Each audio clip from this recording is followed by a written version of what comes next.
పెద్దయినా నమస్తే, మీ పేరు?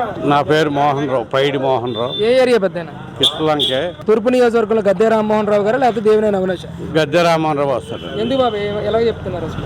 ఆయన మంచితనం మీద ఎవరికి ఆయనకారం చేయడం మనిషి కాదు. ఎప్పటి నుంచి కూడా ఆయన చాలా ఇది పోలీసులు గీలేసులు ఆయన వెనకాతలే ఉంటారు. డైరెక్ట్గా అలాగా నడిచే వస్తాడు, నడిచే వెళ్ళిపోతూ ఉంటాడు. ఎక్కడికైనా ఆయన వేరే మనిషి, ఎత్తుకథం చాలా మంచోడు. ఈయన అంతా రౌడీజం వెళ్దే. కూటమి మంచిది కాబట్టి కూటమే గెలుస్తుంది ఈసారి. ఓట్లు ట్రాన్స్ఫర్ అవుతాయి బాబాయ్ మీ ప్రాంతంలో కూటమికి? అవుతాయి. ఈ కూటమే గెలుస్తుంది, 90% ఈయన గెలుస్తారు. అంటే దేవినేని అవినాష్ గారు కూడా ప్రచారం చేస్తా ఉన్నారు కదా, ఎలా చేసినా ఏమి రావు, ఉట్టివే ఆయన ఇంటికి వెళ్ళిపోవడమే. ఈ కూటమే గెలుస్తుంది. అసలు మీ ఏరియాలో ఎలాంటి సమస్యలు ఉన్నాయి ఈ రోజు? మాకు ఏరియాలో అంటే మరి డ్రైనేజీలన్నీ అయ్యాని ఇయ్యని ఏటీ లేవు. ఈయన ఎక్కినాక ఎప్పుడు పనులు లేక అయ్యలేక ఇయ్యలేక మందు బావులు ఎక్కువయ్యి 60 రూపాయల క్వార్టర్ 200, 250 ఇది వ్యాపారం ఈయన ఎక్కినాక. ఏ కూలీలకు పని చేసుకున్నాడుగా డబ్బులు లేక కూలీ నానా ఇబ్బందులు పడిపోయి ఇసుక లేక ఇసుక అమ్మేసుకుంటాడు. మరి ఏడు మందు అమ్మేసుకుంటాడు. అంతా ఈయన ఎంత మీద దిగిపోతాడని జనాలు చూస్తారండి.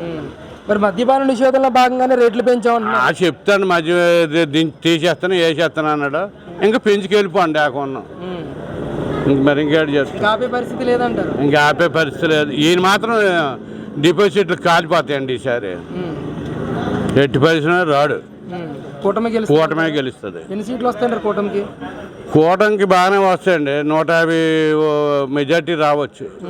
150 సీట్లు రావచ్చు. 150 సీట్లు మెజార్టీతో గెలుస్తాడని మేము అనుకుంటాం. రాష్ట్ర వ్యాప్తంగా జనసేన బీజేపీ ఓట్లు టీడీపీకి కానీ టీడీపీ బీజేపీ ఓట్లు జనసేనకి బీజేపీకి పడే ఇవన్నీ కేకలు వేసుకోవడం తప్ప ఏటి లేదండి. వాళ్ళకి ఉట్టిదే వాళ్ళ కోడికత్తులని అయ్యని ఇయ్యని నాటకాలే కానీ వాళ్ళకి ఏం ఓట్లు పడవు.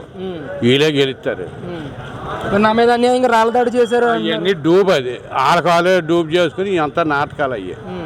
అంతేగాని వాళ్ళని కొట్టేది లేదు, ఏ గుడ్డు లేదు. అంత మధ్యలో రాయి ఇసరడం ఏంటి, తగలడం ఏంటి, అంత నాటకాలండి. తొలి కోడికత్తి టైపే, మరి ఇంకేంటి లేదు. కోడికత్తి టైపే. ఏంటి బాబు మీ ప్రాంతంలో గద్దె రామ్మోహన్ రావు ఎన్ని ఓట్లు మెజార్టీ వచ్చే అవకాశం?